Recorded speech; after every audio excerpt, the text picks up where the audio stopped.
Ratio mono का आया था, सी को उसके साथ मल्टीप्लाई करो, क्या बनेगा? 3 3 9, 3 1 3, इसका देखो 3 3 9, 3 1 3, अब इसका साथ करो 1 3 3 1 1, मतलब यह फिनोटिपिक रेशो किसका आंसर देख सकते हो। ये क्या है? This phenotypic ratio of dihybrid cross का फिनोटिपिक रेशो आया कहां से? मोनो से निकाल, क्या दिक्कत है? अगर भूल जाओ 9 था क्या था कुछ भी का, तो 3 1 पे याद रख के जाओगे, इतना तो याद करके जाओगे, इसी का स्टूडेंट्स। सेकंड लॉ है लॉ ऑफ सेग्रीगेशन, और थर्ड लॉ है law of independent assortment, law of independent assortment. मैंने क्या तीन law of dominance, law of segregation, law of independent assortment हमें याद रखना है। जो पहले दोनों लॉ है ये law are based on mono hybrid cross. किसके ऊपर बेस्ड है, कैसे है, क्या बेस्ड है, क्यों है, बताएंगे sir. Based on mono hybrid cross, इतना लिखिए पहले। ये जो मेंडल के लॉ है लॉ ऑफ डोमिनेंस और लॉ ऑफ सेग्रीगेशन, किसके ऊपर बेस्ड है? Based on mono hybrid cross, ठीक है ना। जबकि जब लॉ ऑफ इंडिपेंडेंट असॉर्टमेंट है, it is based on di hybrid cross. किसके ऊपर बेस्ड है? ये बेस्ड है डाई हाइब्रिड क्रॉस के ऊपर। हेलो एवरीवन, आप सभी का फिर से स्वागत है हेरिडिटी के लेक्चर सेकंड में। ठीक है, फर्स्ट लेक्चर में हमने क्या देखा था? सबसे पहले हम देखते हैं कि फर्स्ट लेक्चर में हम हेरिडिटी की डेफिनेशन हमने देखी कि क्या हेरिडिटी होता है, कैसे कैरेक्टर ट्रांसफर होते हैं। The transfer of character from parent to offspring is called heredity. ठीक, वेरिएशन का मतलब क्या था कि किस तरीके से कैरेक्टर में वेरिएशन आ जाता है। फ्री ईयर लोब्स की बात करी, जॉइंट या मतलब हम बोल सकते हैं अटैच्ड ईयर लोब्स की हमने बात की। देन उसके बाद हमने क्या देखा? मेंडल के बारे में थोड़ा सा बताया, मेंडल कौन थे, क्या थे, 7 साल तक काम करा। प्लांट का नाम क्या था? पाइसम सटाइवम, ठीक है, या पी प्लांट हम बोल सकते हैं। पी प्लांट को ही सिलेक्ट उन्होंने क्यों करा? क्योंकि पी प्लांट क्या था? इजीली सेल्फ पॉलिनेट हो सकता था। सेकंड क्या था और बताइए? पी प्लांट इजीली क्या कर सकता था? कंट्रास्टिंग कैरेक्टर था उसके पास। कंट्रास्टिंग कैरेक्टर का मतलब क्या था कि कोई भी प्लांट रेड है तो उसके लिए वाइट अल्टरनेट है, टॉल है तो डॉर्फ है, राउंड है तो रिंग कार्ड है। ये सारे 7 कैरेक्टर हमने देखे थे, 7 पेयर ऑफ कंट्रास्टिंग कैरेक्टर जिनको हमने बोला। ठीक है, क्रोमोसोम क्या होता है? The thread like structure present in the nucleus is called chromosome. Chromosome के ऊपर जीन होता है। जीन क्या करता है भाई? जीन यूनिट होता है एक तरीके से जो कैरेक्टर का ट्रांसफर करवाता है, और जिस जगह पर जीन होता है उसको हम लोकस बोलते हैं। इतना सारा हमने देखा था, इसको रिवाइज कीजिएगा प्रॉपर्ली। ठीक है, आज हम देखते हैं मोनो हाइब्रिड क्रॉस। ठीक, मोनो हाइब्रिड का मतलब क्या होता है? ठीक है, मोनो का मतलब होता है सिंगल, ठीक है ना। अगर हम when we study single pair of contrasting character, अगर हम एक पेयर कैरेक्टर की स्टडी करते हैं, कंट्रास्टिंग कैरेक्टर, इसी को हम ट्रेट भी बोलते हैं। कैरेक्टर का मतलब ट्रेट। सिंगल पेयर का मतलब क्या? जैसे हम बोले कि हमारे पास या तो एक ही कैरेक्टर लिया हमने, कौन सा? स्टेम हाइट का। स्टेम हाइट हमने कौन सा कैरेक्टर लिया? Stem height. इसमें क्या हो सकता है? या तो प्लांट टॉल हो सकता है, या तो प्लांट ड्वार्फ हो सकता है। या तो प्लांट टॉल हो सकता है या प्लांट ड्वार्फ हो सकता है। अगर टॉल होगा तो उसके पास होगा कैपिटल टी जीन। ये क्या है?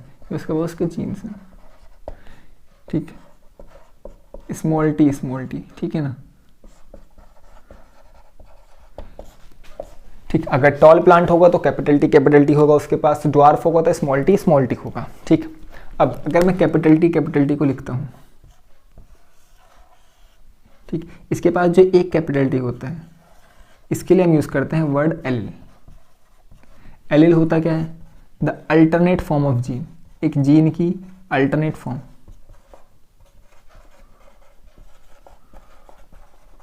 Alternate form of gene is called allele, ठीक है।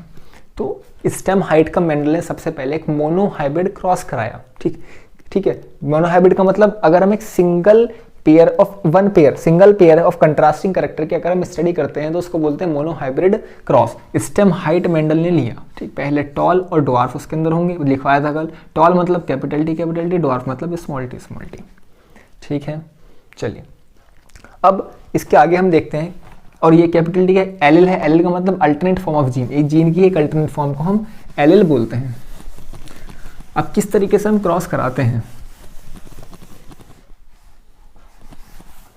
ठीक है भाई, देखिए सबसे पहले हमने लिया टॉल प्लांट। ये कैसा प्लांट है? ये है टॉल। क्यों? दोनों जीन इसके पास कैसे हैं? कैपिटल टी वाले जीन इसके पास। ठीक, ये क्या है? ये है अपना टॉल प्लांट।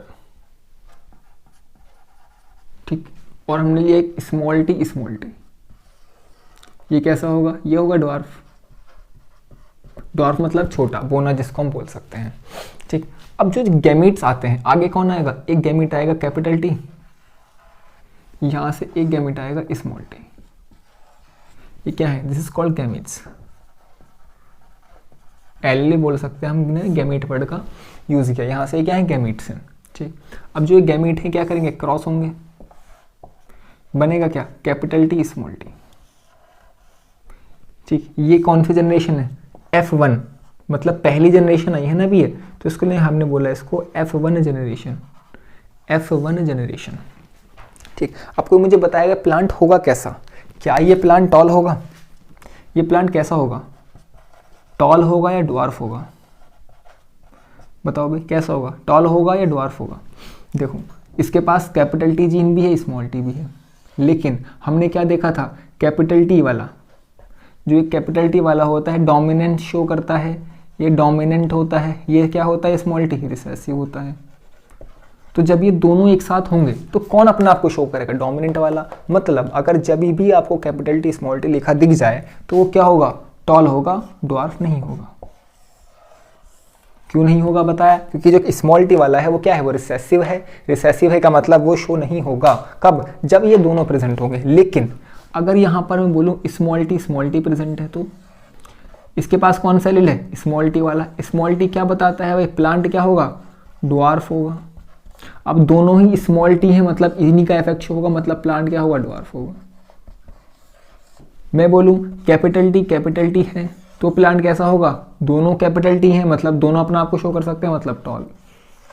ऐसे ही कैपिटल टी स्मॉल टी क्या होगा भाई? स्मॉल टी वाला भी है, ड्वार्फ भी हो सकता है, लेकिन टॉल भी हो सकता है। लेकिन टॉल वाला क्या है? अपना आपका डोमिनेंट है, तो टॉल दिखेगा, ड्वार्फ नहीं होगा। कब? ये F1 जनरेशन वाली केस है।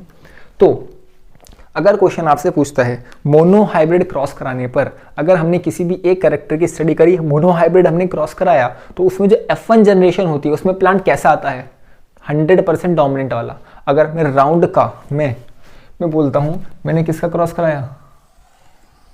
मैंने राउंड का क्रॉस कराया, ठीक है ना? किसके साथ? रिंकल्ड के साथ, ठीक है ना? ऐसे समझ लो, राउंड का हमने क्रॉस कराया रिंकल्ड के साथ, तो F1 जनरेशन में प्लांट कैसा शो होगा? राउंड, मतलब राउंड उसका सीड होगा।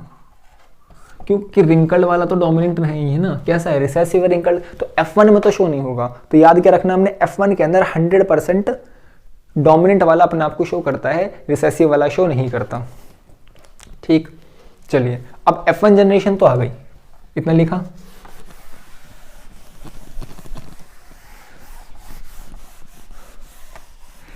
F1 जनरेशन में कौन सा प्लांट आया हमारा? हमने लिखा F1 जनरेशन। F1 जनरेशन में कौन सा प्लांट आया था? Capital T small T. कौन सा था? Capital T small T. ठीक, अब मेंडल ने क्या करा? जो प्लांट F1 का था, मतलब जो प्लांट F1 का था कैपिटल टी स्मॉल टी, उसी के साथ क्रॉस कराया। मतलब जैसा प्लांट F1 था, एक दूसरा प्लांट F1 में लिया, उसी के साथ क्रॉस कराया। अब क्या होगा? अब देखो यहाँ पर दो चीजें हैं जो आगे आ सकती हैं। पहले वाले में क्या था? कैपिटल टी था, तो एक कैपिटल टी आ गया। यह हमारा स्मॉल टी था, तो एक स्मॉल टी आ गया। ये प्रीवियस बात थी। लेकिन अब जब यहाँ पे कैपिटल टी भी है, स्मॉल टी भी है, तो यहाँ से कैपिटल टी भी आगे आएगा और स्मॉल टी भी आगे आएगा। सिमिलरली यहाँ पर भी कैपिटल टी भी आगे आएगा और स्मॉल टी भी आगे आएगा। ठीक है, आया समझ कि अगर दो डिफरेंट टाइप के एलील प्रेजेंट होंगे,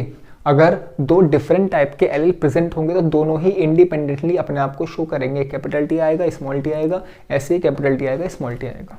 ठीक, अब आगे इसका क्रॉस कैसे कराते हैं? सबसे पहले डायरेक्ट सिंपल बताते हैं। जितने दे रखे उतने हम क्रॉस वो बना लेंगे स्क्वायर। कैसे? ऊपर लिखेंगे कैपिटल टी, इधर स्मॉल टी, इधर भी कैपिटल टी स्मॉल टी। ठीक, कैसे लिखना है? हमने कुछ नहीं करना, सिंपल है बिल्कुल, बहुत ही ज़्यादा सिंपल। कि जितने भी इधर रखें कैपिटल टी स्मॉल टी, एक तरफ लिख लो, इधर इस कैपिटल टी स्मॉल टी एक तरफ लिख लो, कहीं भी लिख सकते हैं। ये वाला नीचे, ये वाला ऊपर, बात एक ही है। अब क्रॉस कैसे कराते हैं? इसको पकड़ लो, इसको देख लो, बस इसको हमने क्या करा, तरफ से इसको पकड़ ले, इसका क्रॉस इसके साथ कराया, क्या बनेगा? Capital T. इसका क्रॉस ही फिर इसके साथ कराओ, क्या बनेगा? Capital T small T. फिर इसका क्रॉस इसके साथ कराओ, बनेगा क्या? Capital T small T. याद रखें कैपिटल टी को पहले लिखते हैं, ठीक। फिर इसका इसके साथ क्या बनेगा? Small T. ये तो होगा, कहीं से भी करा सकते हो, मैं यहाँ से कराऊँ, इसका क्रॉस पहले इसके साथ कराओ कैपिटल टी, फिर इसका क्रॉस इसके साथ कराओ कैपिटल टी स्मॉल टी, फिर इसका हो चुका अब इसका कराओ, इसका क्रॉस इसके साथ कैपिटल टी स्मॉल टी, और फिर इसका क्रॉस इसके साथ स्मॉल टी। ठीक, सिर्फ दोनों का क्रॉस कराना है। ठीक, यहाँ से भी करा सकते हैं, कैपिटल टी का इसके साथ कराओगे ये बनेगा, फिर इसी का इसके साथ कराओगे ये बनेगा, इसका इसके साथ कराओगे ये बनेगा, इसका इसके साथ कराओगे ये बनेगा। अब ये बनेगा तो मैं बोल रहा हूँ, लेकिन ये है कौन? ये कैपिटल टी कैसा प्लांट होगा? ये टॉल होगा? तो बताओ, टॉल होगा ना, क्योंकि दोनों कैपिटल टी हैं। ये कैसा होगा? ये भी टॉल होगा। ये कैसा होगा? ये भी टॉल होगा। लेकिन ये कैसा होगा? ये ड्वार्फ होगा ना। कैपिटल टी प्लांट कैसा होगा? Tall. Capital T small T कैसा होगा? Dwarf. Sorry, capital T small T कैसा होगा? टॉल। और स्मॉल टी कैसा होगा? ड्वार्फ। यही तो चीज़ें हैं। ठीक, अब पहला सवाल कि जो प्लांट है उसमें कितने टॉल हैं, कितने ड्वार्फ हैं? बताओ, जल्दी देख के बताओ, कितने टॉल हैं? 1 2 3 टॉल हैं। ड्वार्फ कितना है? 3:1, मतलब 3 टॉल 1 ड्वार्फ। ये 3:1 आ गया, 3:1 आ गया। कैसे? 3 टॉल है 1 ड्वार्फ है। इसी को हम बोलते हैं phenotypic ratio. This is called phenotypic ratio. Phenotype का मतलब होता है कि जो हमको आंखों से दिख जाए। हमें प्लांट क्या दिखेगा? हमें कैपिटल टी थोड़ी ना दिखेगा। हमें किसी प्लांट के अंदर कैपिटल टी दिखेगा? कभी कोई सा पी प्लांट देखा है? पी प्लांट या कोई सा प्लांट देखो, उसके जीन्स देखे कभी कि भाई ये कैपिटल टी वाला प्लांट है स्मॉल टी वाला? नहीं ना। क्या देखा भैया? तो वो टॉल है, ड्वार्फ है। तो जो हमें आंखों से दिख जाए, इतना समझ लो, जो हमको एक्सटर्नल कैरेक्टर दिख जाए फिनोटाइप, उसको बोलते हैं। ठीक है, फिनोटाइप मतलब जो हमें आंखों से दिख जाए, टॉल है या ड्वार्फ है। हमें कभी भी नहीं दिखने वाला कैपिटल टी है, कैपिटल टी स्मॉल टी है। माइक्रोस्कोप में देख सकते हो, वो अलग बात है। लेकिन क्या दिखेगा हमें? टॉल है, ड्वार्फ। नॉर्मली हमें क्या दिखेगा? Tall, dwarf. तो 3:1 आ जाएगा रेशो। किसका है ये? मोनोहाइब्रिड क्रॉस का। किसका है? मोनोहाइब्रिड का फिनोटिपिक रेशो 3:1 होता है। रट्टा, इसका क्या कर लो? रट्टा। ठीक, मतलब रट्टा भी क्या मानना है इसका, समझ तो आ गया होगा क्या कैसे क्या है। ठीक, अब मुझे एक बात बताई जाए, बहुत ही इंपॉर्टेंट सी बात। ये भी टॉल है, ये भी टॉल है। क्या दोनों में कुछ डिफरेंस है? टॉल तो दोनों है ना। मैं इसको रफ कर दूं था, चलो इसको रफ करता हूँ। मैंने आपसे क्या बोला? मैंने बोला कि कैपिटल टी ये प्लांट भी टॉल है, और कैपिटल टी स्मॉल टी ये प्लांट भी टॉल है। दोनों ही प्लांट टॉल हैं, लेकिन दोनों में डिफरेंस क्या है? दोनों में डिफरेंस क्या है? अब देखो, अगर दोनों एलिल, ध्यान से सुनिएगा मेरी बात, अगर दोनों एलिल सेम टाइप के हैं, क्या? अगर दोनों एलिल सेम टाइप के हैं, उसको हम बोलते हैं होमोजाइगस। होमोजाइगस। अगर दोनों एलिल में से एक भी डिफरेंट हो, दूसरा भी डिफरेंट होगा, इसको हम बोलते हैं हेट्रोजाइगस। हेट्रोजाइगस। ठीक, होमोजाइगस का मतलब क्या? दोनों एलिल सेम टाइप के होमोजाइगस, और दो अलग टाइप के हेट्रोजाइगस। अब मुझे कोई ये बताए कि प्लांट जो ये है, ये कैसा टॉल है? होमोजाइगस टॉल है या हेट्रोजाइगस टॉल है? भाई दोनों कैपिटल टी है, सेम है, मतलब ये होमोजाइगस टॉल है। ये कैसा है? ये हेट्रोजाइगस टॉल है। ठीक, अब मुझे एक बात बताई जाए, इतना मैं रफ करता हूँ।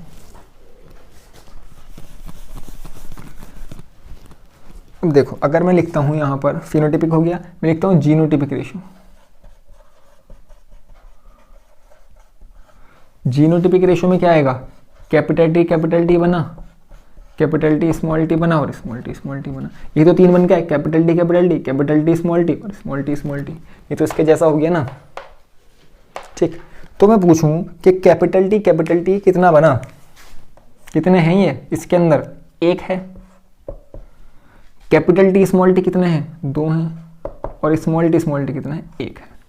तो ये आता है मोनोहाइब्रिड क्रॉस का जीनोटिपिक रेशियो। कितना आता है? 1:1, 1:1, 1:1, जिसमें 1 क्या है?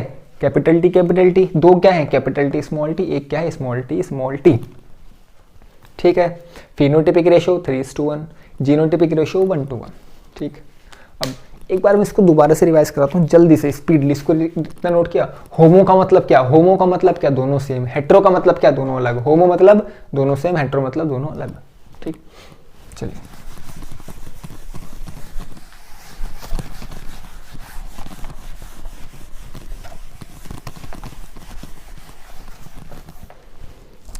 क्या पढ़ा अभी तक हमने, जल्दी से। मोनो हाइब्रिड क्रॉस में कौन सा लिया हमने, स्टेम हाइट। समरी जल्दी से देखिए, स्टेम हाइट को हमने सबसे पहले लिया। स्टेम हाइट में क्या देखा, कैपिटल टी, स्मॉल टी। ये कैसा प्लांट है, टॉल। ये कैसा है, ये है ड्वार्फ। ये कैसा है, ड्वार्फ मतलब छोटा, बोना। ठीक, यहाँ से कौन सा गैमेट आएगा, कैपिटल टी। यहाँ से कौन सा आएगा, स्मॉल टी। दोनों क्रॉस करेंगे, क्या बनेंगे, capital T, small T.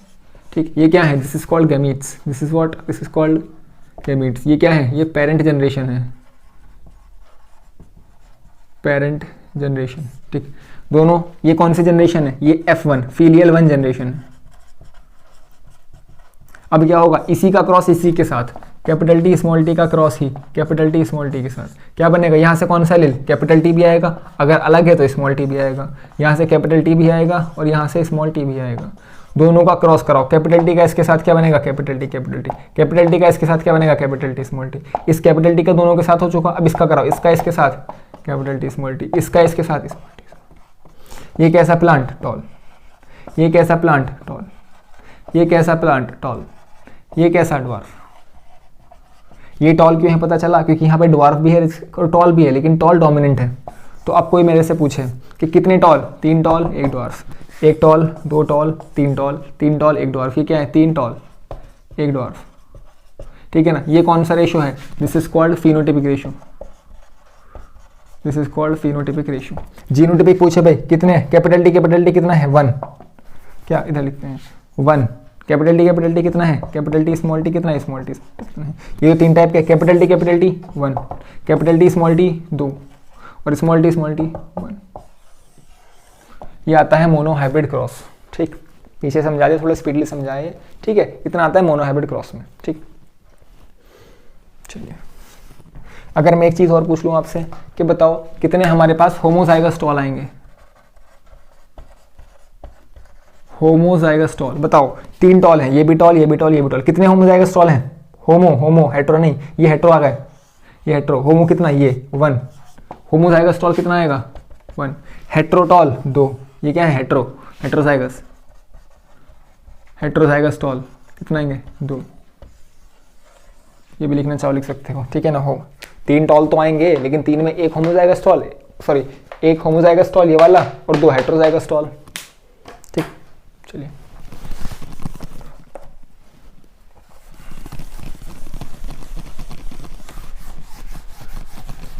Monohybrid cross अगर अभी भी नहीं समझ आया है तो थोड़ा स्लो करके देख लीजिएगा, बहुत ही स्लोली पढ़ा है। ठीक है ना, और जिसको बहुत स्लो लगा है वो फास्ट करके भी देख सकता है, कोई दिक्कत नहीं। भाई अगर मोनोहाइब्रिड क्रॉस तो समझ आ गया, ठीक, लेकिन इसी के साथ डाइहाइब्रिड क्रॉस बनाना हम सीखेंगे। उससे पहले कुछ एक शॉर्ट ट्रिक,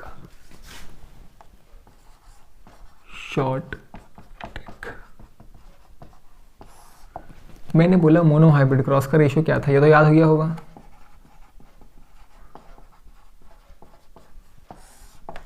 इधर लिखते हैं डाइहाइब्रिड क्रॉस।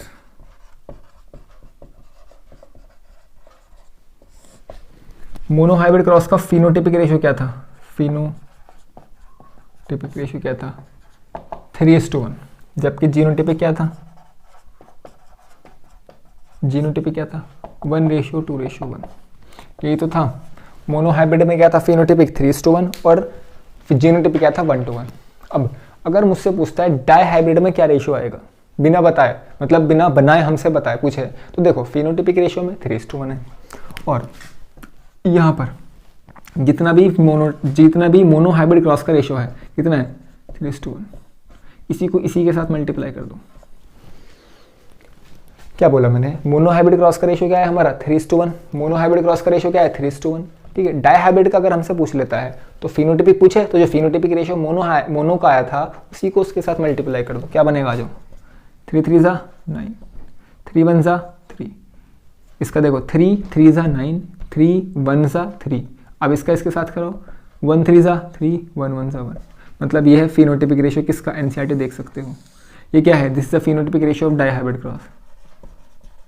डाइहाइब्रिड क्रॉस का फिनोटिपिक रेशियो आया कहाँ से, हमने मोनो से निकाल लिया, क्या दिक्कत है। अगर भूल जाओ 9 था क्या था कुछ भी था तो 3:1 तो याद रख के जाओगे, इतना तो याद करके जाओगे, इसी का कर देना खत्म। ऐसे जीनोटिपिक है, हालांकि जीनोटिपिक बिल्कुल भी याद नहीं रखना। जीनोटिपिक रेशियो क्या आएगा, 1:2:1 है, इसी को इसी के साथ मल्टीप्लाई कर दो, क्या आएगा देखो, 1 की 1 के साथ 1, 1 की 2 के साथ 2, ये देखो इस 1 की इस 1 के साथ 1, इस 1 की इस 2 के साथ 2, इस 1 की इस 1 के साथ आएगी क्या है 1, इस वाले के साथ। अब इस 2 की कराओ, 2 की 1 के साथ 2, 2 की 2 के साथ 4, 2 की 1 के साथ 2, ऐसे ही फिर लास्ट वाला 1 की 1 के साथ 1, 1 की 1 के साथ 1 आ गई, 1 की 2 के साथ 2, 1 की 1 के साथ 1, 1 to 1 2 4 to 1 to 1 क्या आता है, 1 to 1 2 4 to 1 to 1 phone number है, 1 to 1 2 4 to 1 to 1। ये क्या आता है, दिस इज जीनोटिपिक रेशियो, याद नहीं रखना नीचे वाला, genotypic ratio of di hybrid cross. ठीक, क्यों याद नहीं रखना, क्योंकि निकाल सकते हो ना अगर पूछ भी ले, पहली बात तो पूछेगा नहीं, पूछने के चांस 0.00001%। ठीक है, चलो इतना है। अब डाईहाइब्रिड क्रॉस का मतलब क्या आएगा, डाईहाइब्रिड का मतलब आएगा जिसमें हम 2 कैरेक्टर की स्टडी करेंगे, इतना नोट कीजिए आप। ठीक है, मोनोहाइब्रिड क्रॉस,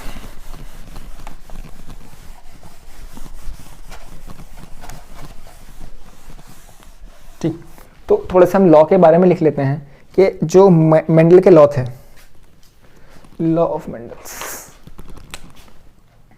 एनसीईआरटी में 2 दे रखे हैं आपकी सिर्फ, लेकिन मेंडल्स के 3 लॉ है वैसे तो, मेंडल्स लॉ, मेंडल ने 3 लॉ दिए। पहला लॉ ऑफ डोमिनेंस,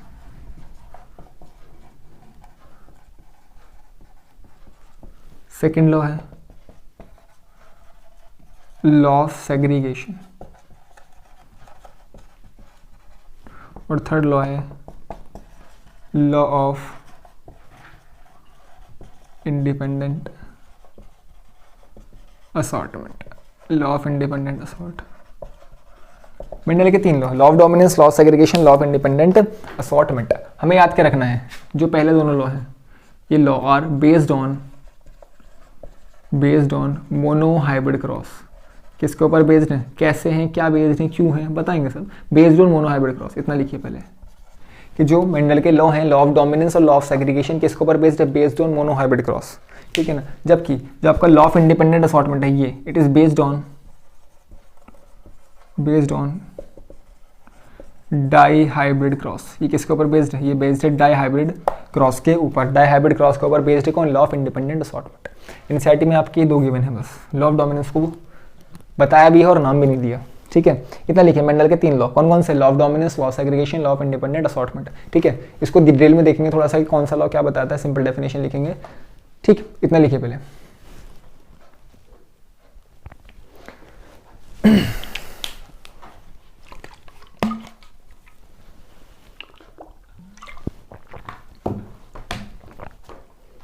लिखा, चलिए भाई अब लिखते हैं मेंडल का फर्स्ट लॉ। मोनोहाइब्रिड हमने समझ लिया क्रॉस, अब डाईहाइब्रिड अभी हम देखेंगे अगले लेक्चर में, लेकिन पहले आप मेंडल के लॉ लिखिए। ठीक है, फर्स्ट लॉ ऑफ मेंडल,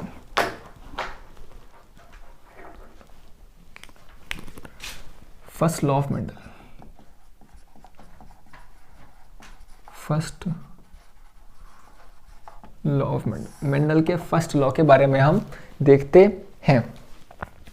ठीक है, तो पहला पॉइंट क्या लिखते हैं, पहला लाइन है हमारे पास, कैरेक्टर्स जो होते हैं, कैरेक्टर्स आर, जो कैरेक्टर्स होते हैं are determined by, characters are determined by internal factors, internal factors. जो कैरेक्टर्स होते हैं वो डिटरमाइन किससे होते हैं, कैरेक्टर होते हैं वो किससे डिटरमाइन होते हैं, इंटरनल। कैरेक्टर किसके, character of an organism, character of an organism. मतलब मैंने बोला कि कोई भी इंसान के अंदर कोई भी अगर लक्षण है, कोई भी कैरेक्टर अगर है तो किससे डिटरमाइन होगा, इंटरनल फैक्टर से, जो भी उसके अंदर फैक्टर पहले से प्रेजेंट है। ठीक है ना, और मेंडल ने फैक्टर वर्ड का यूज किया था, Mendel use word factor, Mendel ने फैक्टर वर्ड का यूज किया था किसके इक्विवेलेंट, इसी को आज हम जीन के नाम से जानते हैं, जो आज हम जीन नाम से जानते हैं उसको मेंडल ने फैक्टर वर्ड का यूज़ किया था। जीन टर्म जोहानसन ने दिया था, भूलना चाहे भूल सकते हो, ठीक है ना, याद करना है, बहुत अच्छी बात। ठीक है, मेंडल ने यूज़ किया था फैक्टर वर्ड, उसी को हम जीन बोलते हैं आज के टाइम में, जीन टर्म जोहानसन ने दिया था। Character of an organism are determined by internal factor. और दूसरी चीज़, दूसरा point, factor occur in pair. Factor जो होते हैं पेयर में होता है, क्यों? एग्जाम्पल, भाई कैपिटल टी एक साथ लिखा या स्मॉल टी एक साथ लिखा, ये एग्जाम्पल है, तो इसके फैक्टर पेयर में देखने को मिलते हैं हमें। ठीक है, पहला क्या था, character of an organism is determined by the internal factors. Second आता है factor occur in pair. Third लिखते हैं। ठीक है, इतना लिखा, इसको रफ करते हैं पहले।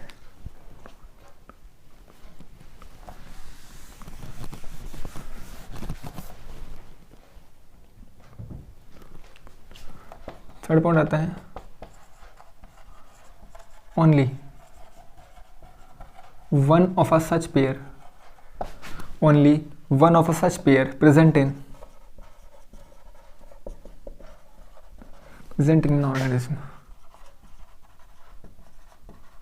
only one of a such factor can be present in an organism, या इसका अच्छा आएगा present in an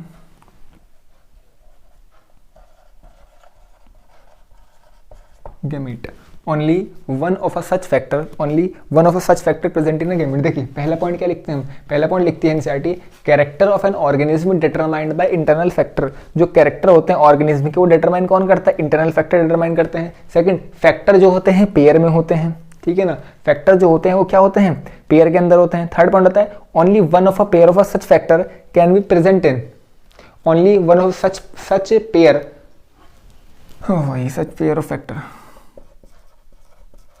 such pair of factor present in a gamete, के जो क्या, ये समझिए पहले थोड़ा सा, इसको थोड़ा सा विजुअलाइज करते हैं।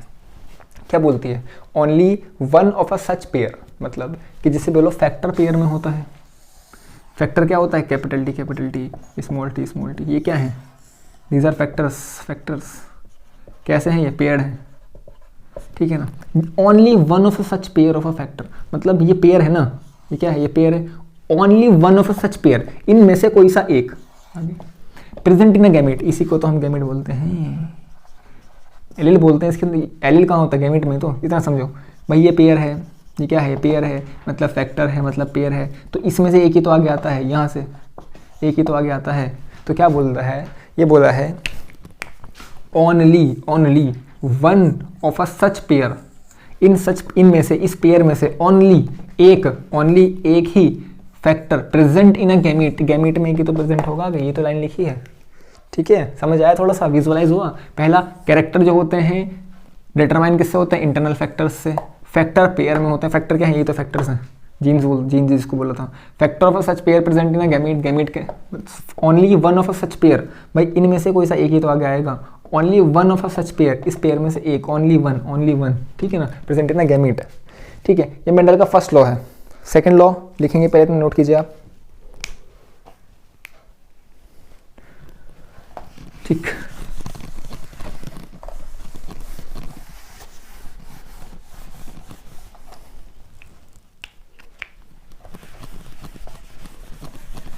मेंडल का पहला लॉ हो गया हमारा। मेंडल का सेकंड लॉ के बारे में हम लिखते हैं।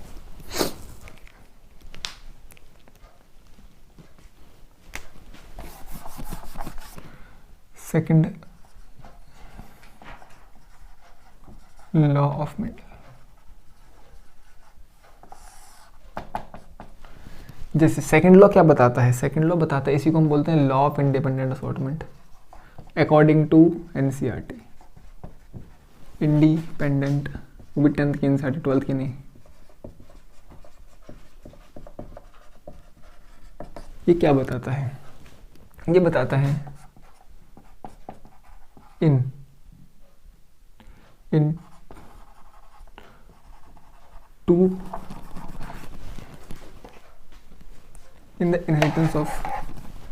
the inheritance of more than two factor,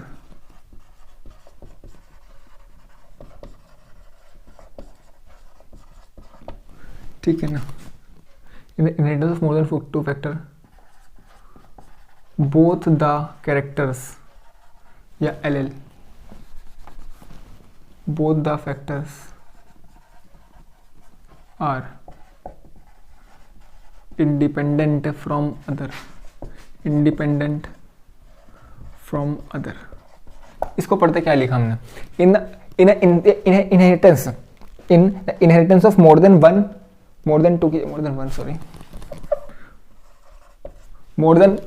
one factor, in an inheritance of more than one factor, both the factor are independent from the other, both the factor are independent from the other। both the factor कौन से factor है, both the factor which is responsible